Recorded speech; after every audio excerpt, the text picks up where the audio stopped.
With Election Day less than 5 weeks away, vice presidential candidates J.D. Vance and Tim Walz faced off last night for what's likely their one and only debate. And for analysis, let's bring in the former Democratic senator from North Dakota and ABC News contributor Heidi Heitkamp and the Republican governor of New Hampshire, Chris Sununu. Good to have you guys back both with us. We appreciate it. So we'll start with you, Senator. Your big takeaways from last night. Well, my big takeaway was that it was pretty even until the last question. And J.D. Vance was pretty clever in that he was not the attack dog. He was a kinder and gentler guy. So I kind of felt a little bit like he was auditioning for 2028. But on substance, I think Tim won.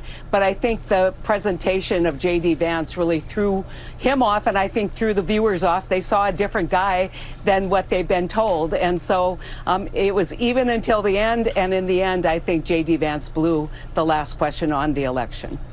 Governor, you heard the former senator mention the Midwest manners that were fully on display last night. What did you take away watching? Well, it was refreshing, right? People wanted to see, for those who actually tuned in, it's a vice presidential debate. People wanted to see what they got. I think that was exciting. It's almost like, oh, we got to sit through another debate. But then when you saw it, you were like, hey, wait, this is what it's supposed to be.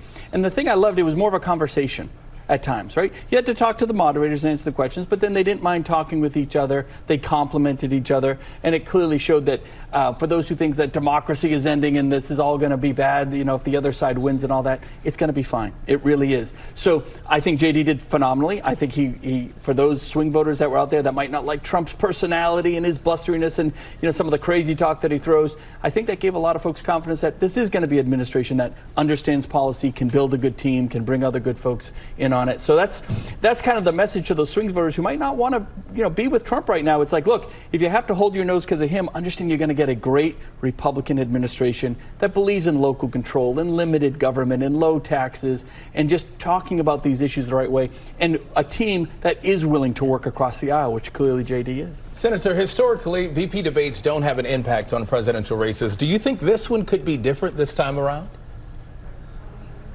No, I don't. I think that right now this debate was important in that, you know, you're running a 78-year-old candidate for president, vice president, especially on the Republican side matters. But I have to take issue with the governor, what he just said, because Tim Walz has actually done things. He has administered, and for all of the talk of J.D. Vance, if I had been on that stage, I would have said, you've been a senator. What have you done and introduced to take care of child care and housing? And so I think there were some missed opportunities by Tim last night. But overall, this race is going to come down to turnout in probably 3 states, the blue wall. And I think the Democrats are better able to turn out their vote because they've made bigger investments. And so does this turn the election? Not really. But it was, in fact, an optimistic moment in politics today, in that you saw 2 people, as the governor said, having a conversation, being forthright. And you know, I thought one fine moment was when the governor said, you know, my son witnessed a shooting, and immediately the senator said, I am so sorry that happened to your son.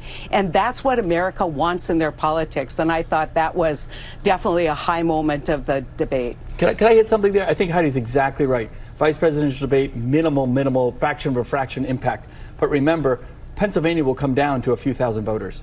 So if it only had a fraction of a percentage of an impact in Pennsylvania, that could still be very minor, but still significant in terms of determining who brings the presidential race. Now, the next 30 days will be very impactful as well. You have a port crisis. You have international crises, what just happened in Iran. You have Helene. That cleanup's going to take a long time.